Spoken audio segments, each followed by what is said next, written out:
Magandang araw po sa aking bagong YouTube channel na Nov9 TV on the Spot. Real talk, real fast. Okay, wala na pong intro-intro. Nandito po tayo ngayon sa Cuenca, Batangas kung saan meron po tayong bagong video presentation.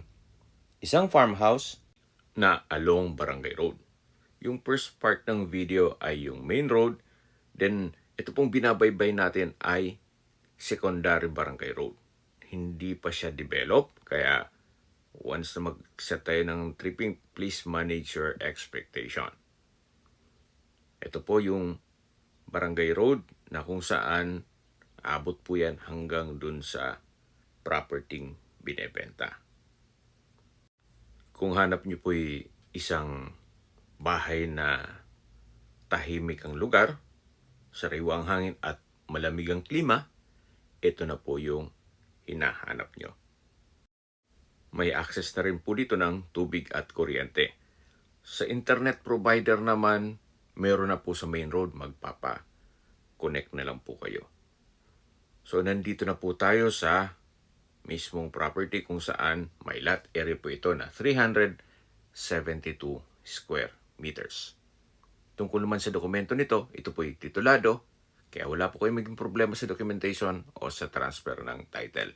Bungalow house lang po ito, kaya pwede po ito para sa mga retirees. Kung hindi naman po ganun ka selan at walang ganong budget, pwede na po ito. Kung gusto nyo isang simpleng buhay probinsya, na hindi na po kayo magpapatayo ng bahay, gawa ng ito'y livable naman.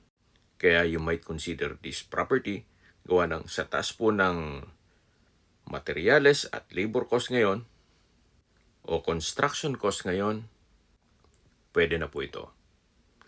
So ito po yung extension ng balkonahe. At sa dulo po yung harapan ng bahay at nandun din po yung main door. Pero unahin po natin yung dito sa dulo, sa may kusina. At ito po yung malapit sa gate. So mula po dito, may access door na papunta sa kitchen, dining area, at sa dulo po yung common toilet and bath.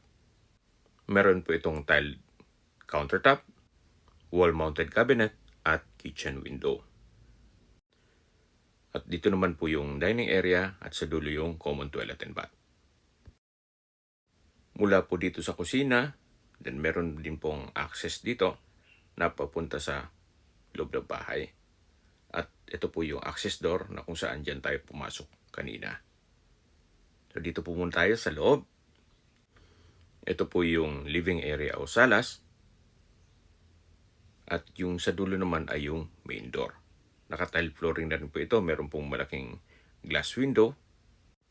Ito pong bahay ay maayos naman ang structure. Ayusin lang mga gamit. Palitan ng pintura ng puti. Okay na po ito. Ito po yung unang kwarto kung saan malaki naman ang espasyo nito at meron pong glass window sa dulo. At labas po tayo. So balik tayo dito sa living area o salas. Well, kita naman natin na kulang sa ayos. At pag napalitan po ng kulay puti itong wall, mas magiging maaliwala siya. Ito yung pangalawang kwarto na kung saan hindi natin mapapasok yan gawa ng may mga importanteng gamit si owner. At ito po yung main door na papunta dito sa balkonahe. Ito pong balkonahe ay naka-tile flooring. At dito po sa kabilang side ay malaki naman ang espasyo. Mula po dito sa dulo, yan po, tunghay niyo po itong balkonahe at yan yung main door.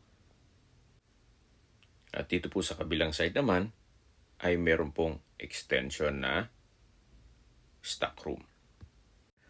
At malaki naman po ang espasyo nito.